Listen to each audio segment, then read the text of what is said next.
সংগ্রামী সাথী বন্ধুরা, আমরা হামিম পাহাড়ে যাচ্ছি।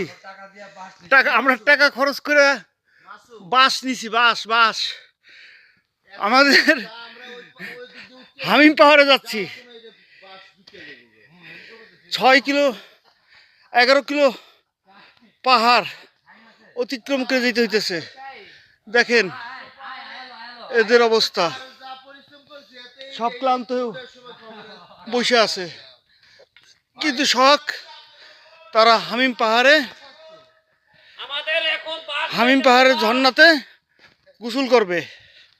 এনাদের শখ, এটা উনাদের শখ। ওনারা হামিম পাহাড়ে ঝর্ণাতে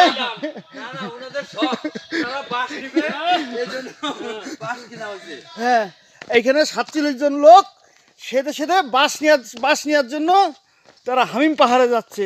দেখেন কি অবস্থা, কি অবস্থা রাস্তার অবস্থা দেখছেন।